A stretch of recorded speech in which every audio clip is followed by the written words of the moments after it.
एक ऐसा कैदी जिसे सजाए मौत सुनाई जा चुकी थी, जब उससे आखिरी ख्वाहिश पूछी गई तो उसने ऐसी फरमाइश कर दी कि पूरी जेल में सनसनी फैल गई।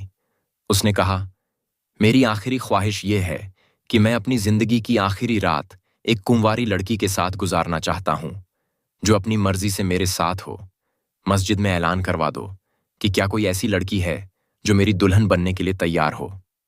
यह सुनकर पुलिस वाले दंग रह गए, मगर क्या उन्होंने इस कैदी की ख्वाहिश पूरी की? वह लड़की कहां से आई और निकाह की रात ऐसा क्या हुआ कि सबके होश उड़ गए? एक ऐसी दास्तान जो आपको आखिर तक सांस रोके रखने पर मजबूर कर देगी। मेरा नाम फरीहा अंसारी है और मैं 40 साल की एक लेडी इंस्पेक्टर हूं। मेरी यह 40 साल की जिंदगी अदालतों, थानों और जेल की दीवारों के बीच ही गुजरी है। मैंने बहुत से मुजरिमों को आते जाते देखा। कुछ मासूम लगते थे, कुछ संगदिल, मगर हां, एक कैदी ऐसा था जिसने मेरे दिल को अजीब कशमकश में डाल दिया था। कैदी नंबर 917। वो कोई आम कैदी नहीं लगता था। उसकी आंखों में एक अजीब सी गहराई थी, जैसे किसी दूर की दुनिया में खोया हुआ हो। मैं ना उसे पूरी तरह मासूम कह सकती थी और ना ही मक्कार। बस जब भी मैं उसे देखती, ऐसा लगता जैसे वह किसी गहरी सोच में डूबा हुआ हो। उसके चेहरे पर एक प्रास सुकून था, लेकिन वह सुकून एक अनजानी उदासी में लिपटा हुआ महसूस होता था। मुझे जो चीज सबसे ज्यादा तकलीफ दे रही थी, वह यह कि वह सिर्फ 19 साल का था। उसने अभी तक दुनिया भी ठीक से नहीं देखी थी और अब उसे हमेशा के लिए इस दुनिया से रुखसत होना था। वह बहुत कम बोलता था, जैसे उसके पास अल्फाज ही ना हो, या शायद वह कहना ही नहीं चाहता था। कई बार मेरा दिल चाहता कि उससे पूछूं, आखिर तुमने ऐसा क्या जुर्म किया जिसकी सजा मौत है? मगर उसके चेहरे पर इतनी मायूसी और बेबसी होती थी कि मेरे होंठ खुद ब खुदा ही ऐसा था। लेकिन 917 को देखकर मेरे दिल में एक नरमी सी महसूस होती, जैसे कोई सवाल अंदर ही अंदर जन्म ले रहा हूं। मगर जेल के कानून सख्त थे और यहां कैदियों के साथ जाती ताल्लुक बनाना या उनसे हमदर्दी जताना मना था। आज मुझे एक हुक्म मिला था, 2 दिन बाद कैदी नंबर 917 को सजाए मौत दी जाएगी। इस दौरान उसे आखिरी बार अपने वालिद से मिलने की इजाजत दी जाएगी। यह हुक्म पढ़कर मेरे दिल में एक अनजानी बेचैनी ने जन्म ले लिया। मेरा दिल बुरी तरह घबरा रहा था। एक बेचैनी सी थी जो खत्म होने का नाम नहीं ले रही थी। मैं जानती थी कि हर सजाए मौत के कैदी से उसकी आखिरी ख्वाहिश जरूर पूछी जाती है। यह वह वाहिद हक था जो उसे मौत से पहले दिया जाता था। चाहे वह अपना पसंदीदा खाना खाना, चाहे किसी शख्स से मिलना चाहे या कोई और ख्वाहिश जाहिर करे, उसे पूरा करने की पूरी कोशिश की जाती थी। कैदी नंबर 917, जिसका नाम रिहान था, आज अपनी मां से मिल रहा था। वो औरत अपने बेटे से लिपट कर रो रही थी, बार बार कह रही थी, बेटा, मुझे पूरा यकीन है कि अल्लाह तुझे इस सज्जा से बचा लेगा। ये अल्फाज मेरे कानों में गूंजने लगे। एक मां की यह उम्मीद मेरे लिए नाकाबिले यकीन थी। सज्जा सुना दी गई थी और जेल में कोई भी फैसला वापस नहीं लिया जाता था। फिर भी वह औरत पुर यकीन थी कि उसका बेटा बेगुनाह है और कोई मौजेज़ा उसे बचा लेगा। मुझे आज ही हुक्म मिला था कि मैं रिहान से उसकी आखिरी ख्वाहिश पूछ लूं और उसे उसके घर वालों से मुलाकात का मौका दे दूं। मैं सोच रही थी कि शायद वह यही कहेगा कि वह अपने घर वालों के साथ कुछ और वक्त गुजारना चाहता है, क्योंकि ऐसे वक्त में कोई बड़ी ख्वाहिश नहीं करता। मगर मैं नहीं जानती थी कि उसकी आखिरी ख्वाहिश इतनी अजीब और हैरान कर देने वाली होगी कि मैं सुनकर ही चकरा जाऊंगी। मैं उसके पास आई और पहली बार उससे बात करने के लिए अल्फाज जोड़ने लगी। कुछ लम्हों की खामोशी के बाद मैंने हमदर्दी से पूछा, रिहान, तुम्हारी कोई आखिरी ख्वाहिश है? बताओ, तुम्हारी ख्वाहिश पूरी करने की हर मुमकिन कोशिश की जाएगी। रिहान ने मेरी तरफ देखा और धीमे लहजे में बोला, मेरी एक आखिरी ख्वाहिश है और मैं चाहता हूं कि आप मुझसे वादा करें कि इसे पूरा करेंगे। मैंने उसे यकीन दिलाया, यह हर कैदी का हक होता है, तुम्हारा भी। हम पूरी कोशिश करेंगे कि तुम्हारी ख्वाहिश पूरी हो। मैं हैरान थी कि वह इतनी संजीदगी से अपनी आखिरी ख्वाहिश के बारे में बात कर रहा था। मैंने नरमी से कहा, आओ चलो, ईएसपी साहब खुद तुमसे तुम्हारी आखिरी ख्वाहिश के बारे में पूछेंगे। मैं रिहान को लेकर ईएसपी साहब के कमरे में आ गई। एएसपी साहब ने उसे गौर से देखा और कहा, बेटा, तुम्हारी आखिरी ख्वाहिश क्या है? मैं हैरान थी कि एसपी साहब इस कैदी से इतनी नरमी से पेश आ रहे थे। आमतौर पर ऐसा नहीं होता था, लेकिन शायद वह हकीकत से वाकिफ थे, जानते थे कि उसका जुर्म क्या था और उसे यह सजा क्यों मिली। यहां अक्सर कैदी वो होते थे जिनका जुर्म मामूली लेकिन सज्जा सख्त होती थी, जबकि बड़े बड़े मुजरिम आजादी से घूम रहे होते थे। रिहान ने गहरी सांस ली और कहा, मेरी आखिरी ख्वाहिश ये है कि मैं जिंदगी में पहली और आखिरी बार शादी करना चाहता हूं। मैं निकाह करना चाहता हूं और अपनी बीवी के साथ एक दिन गुजारना चाहता हूं। यह सुनते ही जैसे कमरे में सन्नाटा छा गया। मैं और बाकी सब लोग हैरत से एक दूसरे को देखने लगे। एसपी साहब ने कुछ लम्हे खामोशी में गुजारे, फिर संजीदगी से बोले, बेटा, शादी तो हम करवा देंगे, मगर कौन लड़की तुमसे शादी करेगी जिसे यह मालूम होगा कि अगले ही दिन तुम्हें सजाए मौत दे दी जाएगी।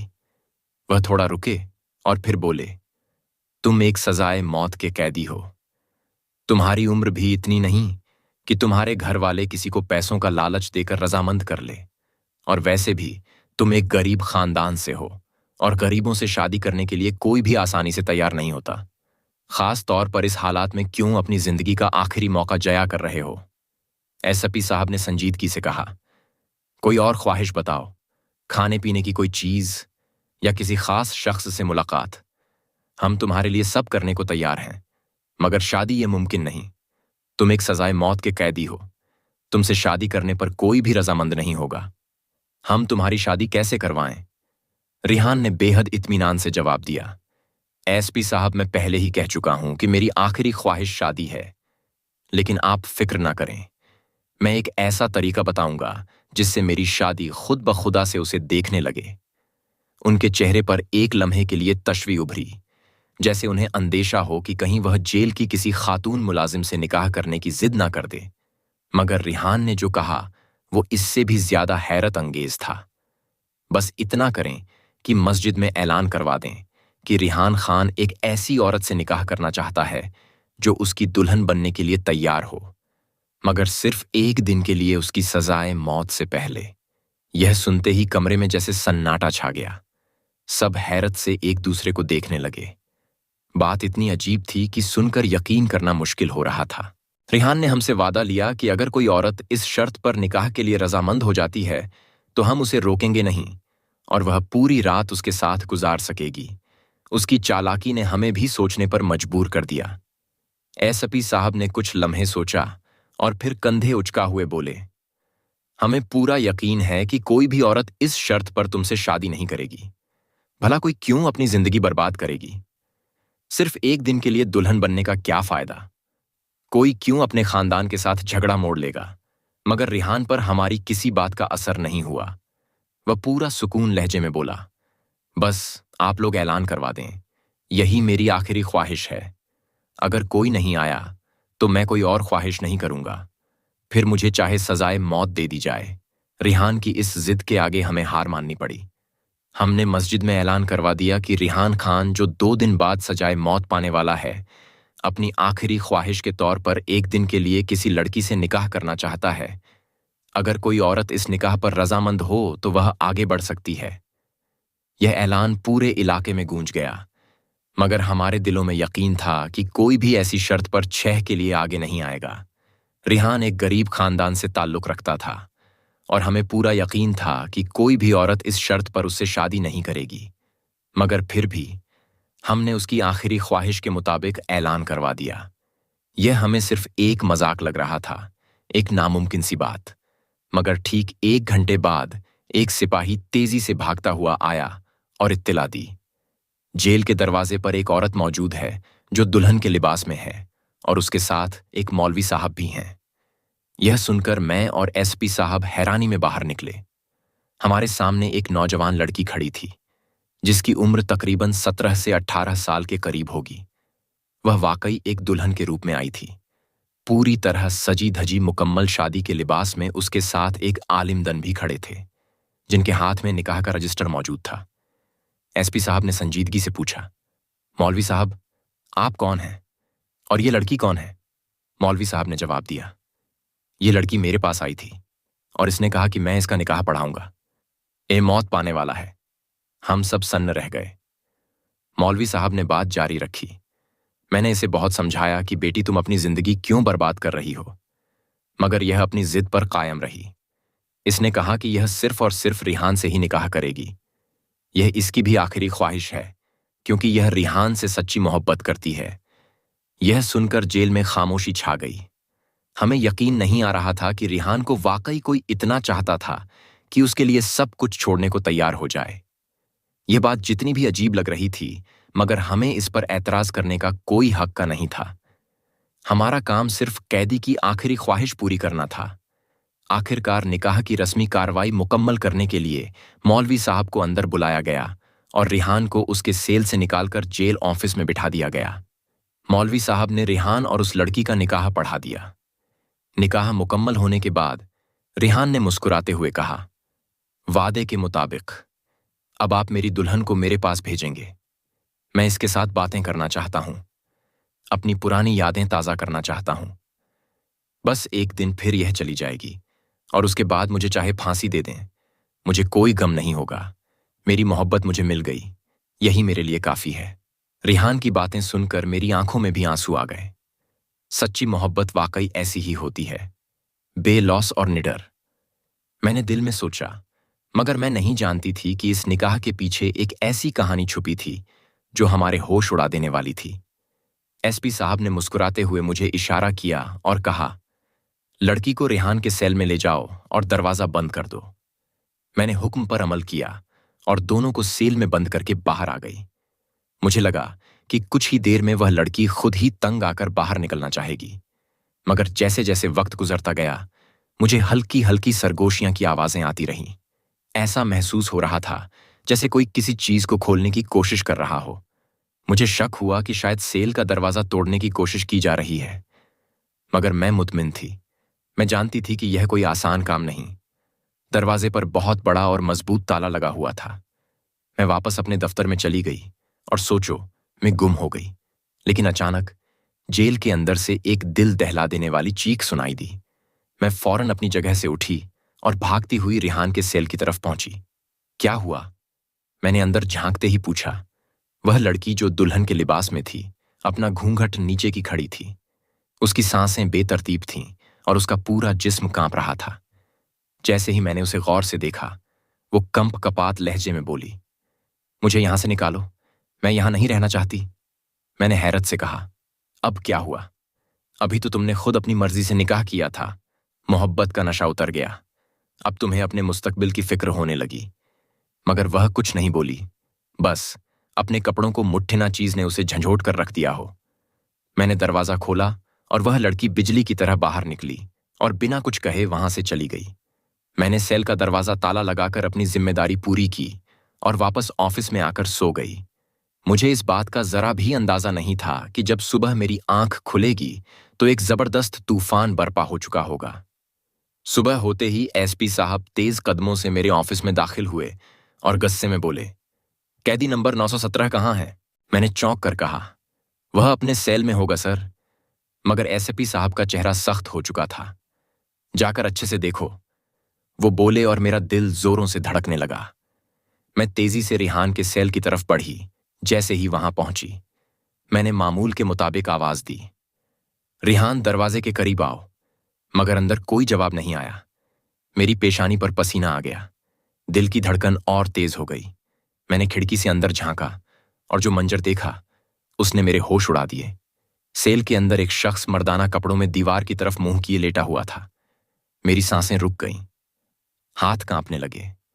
मैंने फौरन सेल का दरवाजा खोला और उस शख्स को सीधा किया। यह देखकर मेरे कदमों तले जमीन निकल गई। यह तो वही लड़की थी जो कल रात दुल्हन के लिबास में रिहान से निकाह करने आई थी।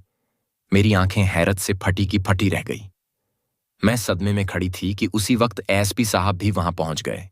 जैसे ही उन्होंने यह मंजर देखा, वो भी हैरानी और गुस्से में चीख पड़े, यह क्या तमाशा है? वो दहाड़े, रिहान कहाँ है? मैं जवाब देने के काबिल भी नहीं थी। एसपी साहब का गुस्सा और बढ़ गया। यह सब तुम्हारी लापरवाही की वजह से हुआ है। अगर तुम्हें अपनी ड्यूटी ठीक से निभानी नहीं आती तो यहां क्या कर रही हो? तुम्हारी गफलत की वजह से एक सजाए मौत का कैदी जेल से फरार हो गया है। मेरा दिमाग सुन्न हो चुका था। मैंने सामने पड़ी उस बेहोश लड़की को देखा जो रिहान की जगह पर लेटी थी। यह सब एक धोखा था। रिहान ने हमें बेवकूफ बना दिया था। वह खुद दुल्हन के लिबास में लल से फरार हो चुका था। मैंने कल रात सोचा था कि यह लड़की मोहब्बत में दीवानी होकर रिहान से शादी करने आई है। मुझे लगा था कि वह उससे सच्ची मोहब्बत करती है, मगर यह सब एक साजिश थी। रिहान ने इसी लड़की को हमारे खिलाफ इस्तेमाल किया था और हम सब आंखों पर पट्टी बांधकर बेखब में उसकी मदद करते रहे। अब सवाल यह था, इस लड़की का क्या किया जाए? वह लड़की हमारे सामने बैठी थी। उसके चेहरे पर ना कोई डर था, ना कोई पछतावा। वो बिल्कुल पुरसुकून अंदाज में बोली, आप लोगों ने रिहान के साथ अच्छा नहीं किया। वह सजाए मौत का हकदार नहीं था।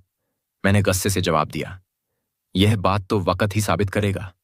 उसने मेरी आंखों में आंखें डालकर कहा, वह बेगुनाह है और यह भी वक्त ही साबित करेगा। मुझे इस लड़की की बातों पर और ज्यादा गुस्सा आने लगा, मगर मैं कुछ भी नहीं कर सकती थी। उसी वक्त एसपी साहब ने सख्ती से हुक्म दिया, रिहान को फौरन तलाश करो। अगर हमने उसे ना पकड़ा तो 2 दिन बाद हम आला हुकाम को क्या जवाब देंगे? हमें उसे सजाए मौत देनी थी और वह हमें धोखा देकर फरार हो गया। यह हमारे लिए बहुत शर्म की बात है।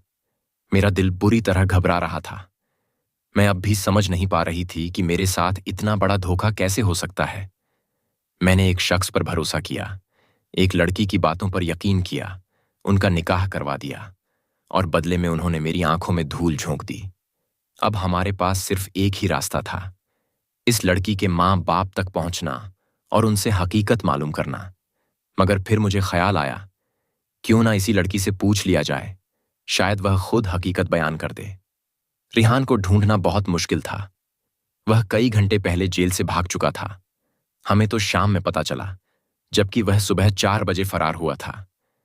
ना जाने इस वक्त वह कहाँ जा चुका होगा। मैंने उस लड़की की तरफ देखा और संजीदगी से कहा, मुझे तुमसे 2 सवाल करने हैं और मैं उम्मीद करती हूं कि तुम सच सच जवाब दोगी। उसने बिना किसी हिचकिचाहट के कहा, मैं रिहान के बारे में हर बात सच सच बताने के लिए तैयार हूं। मैं हैरत से उसे देखने लगी। वह अब भी रिहान को शौहर कहने के बजाय भाई कह रही थी। मैंने सख्त लहजे में पूछा, क्या तुम उसे वाकई अपना भाई समझती हो या वह हकीकत में तुम्हारा भाई था? तुम दोनों ने यह ड्रामा क्यों किया? वो खामोश हो गई, जैसे किसी गहरी सोच में डूब गई हो। फिर उसने वह बात कही जिसने मेरे होश उड़ा दिए, नहीं, वह मेरा हकीकी भाई नहीं है। लड़की ने फौरन जवाब दिया। मैंने सख्ती से कहा, तो फिर तुमने यह सब क्यों किया? तुमने उससे निकाह क्यों किया और अब अचानक उसे अपना भाई क्यों कह रही हो? तुम दोनों ने हमें धोखा दिया। रिहान हमें चकमा देकर यहां से फरार हो गया, मगर याद रखो, हम उसे जल्द ही पकड़ लेंगे और उसे सजाए मौत दे देंगे। मगर वो लड़की बिल्कुल पुस्सू रही।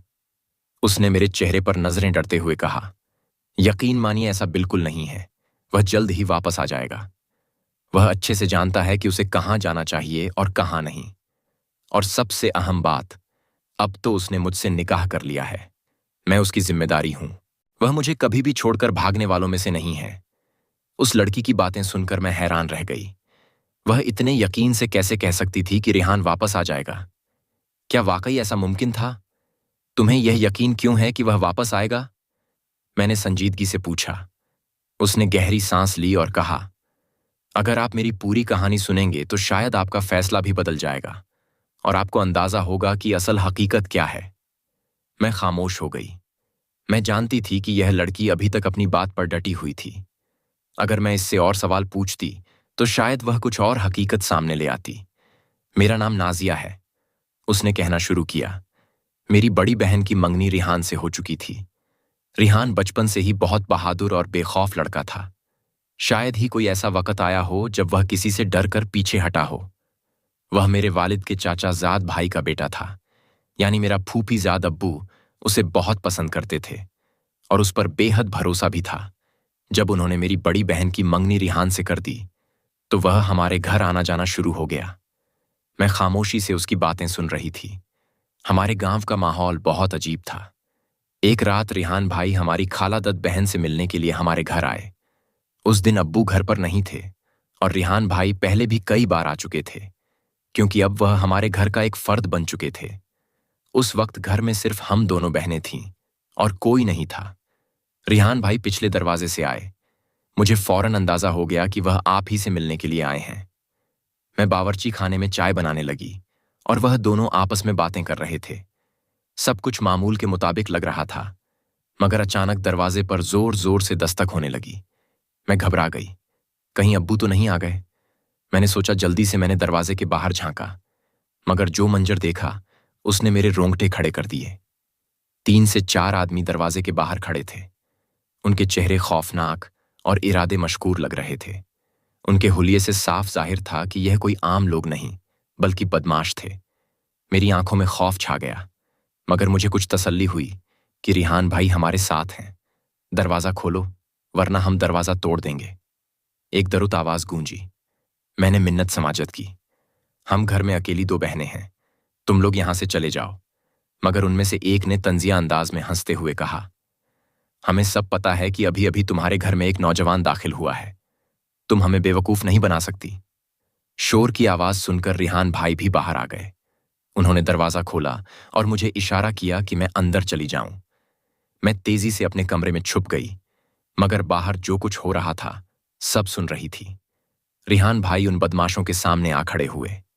उनमें से एक ने बहुत घटिया बात कही, जिस पर रिहान भाई का खून खोल उठा, मगर उन्होंने अपने गुस्से पर काबू रखा। वह अक्ल से काम ले रहे थे, क्योंकि सामने 4-5 लोग थे और वह अकेले थे। अगर वह लड़ाई में पड़ जाते और कुछ हो जाता तो हम घर में अकेली रह जाती। इसीलिए उन्होंने नरमी से उन बदमाशों को समझा बुझाकर भेज दिया, मगर यह रोज का तमाशा बन गया था। हमारे घर के बाहर 3-4 बदमाश खड़े रहते। जैसे ही अब्बू घर से बाहर जाते, यह लोग हमें तंग करना शुरू कर देते। फिर एक रात ऐसा वाकया हुआ जिसने हमारी जिंदगी हमेशा के लिए बदल दी। मेरी बड़ी बहन अपने कमरे में सो रही थी। रात के अंधेरे में अचानक तोड़-फोड़ की आवाजें सुनाई देने लगीं। कोई जबरदस्ती खिड़की से अंदर दाखिल हो रहा था। उसी वक्त रिहान भाई भी घर में दाखिल हो चुके थे। उन्होंने अपनी आंखों से एक बदमाश को खिड़की से अंदर कूदते हुए देख लिया था। रिहान भाई के लिए यह सब बर्दाश्त करना मुमकिन नहीं था। जब उन बदमाशों ने जबरदस्ती घर में घुसने की कोशिश की तो एक ऐसी लड़ाई छिड़ गई जिसने हमारी पूरी जिंदगी बदल दी। इस झगड़े में मेरी बहन मार दी गई और रिहान भाई के हाथों एक ऐसा जुर्म हो गया जिसकी सजा उन्हें सजाए मौत के तौर पर मिली। मगर जो असल गुनहगार थे वह कभी पकड़े ही नहीं गए। उस दिन अगर हम अमीर होते, अगर हमारे पास कोई ताकत होती, तो शायद यह सब ना होता। मगर इस दुनिया में कमजोर के लिए कोई इंसाफ नहीं। रिहान भाई ने जो कुछ किया वो अपनी गैरत में किया था। उन्होंने किसी मासूम का खून नहीं बहाया। उन्होंने अपनी इज्जत बचाने के लिए लड़ाई की थी। हकीकत में मुजरिम हम नहीं थे। नाजिया ने आंसुओं में डूबी आवाज में कहा, बल्कि वो लोग थे जो बिला वजह हमारी जिंदगी में झर घोल रहे थे, हमारी इज्जत पर नजरें गाड़े बैठे थे। फिर उसने एक हैरत अंगेज इंकशाफ किया। रिहान भाई की मां ने मुझे इस मुलाकात के दौरान ही यह मंसूबा समझा दिया था। मैं सन्न रह गई। मेरी मां ने भी मुझसे कहा था कि मैं अपनी दूसरी बेटी भी कुर्बान कर दूंगी, मगर अपने बेटे को सजा नहीं दूंगी। नाजिया ने रोते हुए कहा, हमारे खानदान को रिहान की जितनी जरूरत थी उतनी मेरी नहीं। अगर मैं मर भी जाती तो किसी को फर्क नहीं पड़ता। इसीलिए उन्होंने मुझे भी कुर्बान कर दिया ताकि रिहान बच जाए। यह सब एक मंसूबा था। रिहान रातों रात शहर के एक बड़े वकील से मिलने गया था। वह वकील रिहान का एहसानमंद था, क्योंकि एक बार रिहान ने उसकी जान बचाई थी। जब सबने उस वकील का साथ छोड़ दिया था, तब रिहान ने अपनी जान पर खेलकर बदमाशों से लड़ाई की थी और उसे अस्पताल पहुंचाया था। आज वही वकील एहसान चुकाने के लिए तैयार था। अदालत में केस चला और हकीकत सामने आई। साबित हो गया कि रिहान बेगुनाह था और उसे बाइज्जत बरी कर दिया गया। अगर रिहान खान की जगह कोई और भी गैरतमंद शख्स होता तो शायद वह भी यही करता। अल्लाह ताला ने सच्ची मोहब्बत और खुलूस की लाज रखी, वरना इतने बड़े केस में किसी को बरी होते मैंने कभी नहीं देखा था। रिहान की मां ने जो कहा था वह सच हो गया। अल्लाह तुम्हें सजाए मौत नहीं होने देगा। तुम जल्द जेल से रिहा हो जाओगे। और वाकई ऐसा ही हुआ। यह वाकया आज भी मेरे नमे ताज़ा है। जब भी मैं इसे याद करती हूं मेरी रूह कांप जाती है। जिंदगी ऐसे कई वाकयात से भरी पड़ी है। कुछ कहानियां वक्त के साथ भुला दी जा हैं, मगर कुछ हमेशा के लिए दिल में नक्श रह जाती हैं। यह वाकया आपको कैसा लगा? क्या आपको लगता है कि रिहान के साथ इंसाफ हुआ?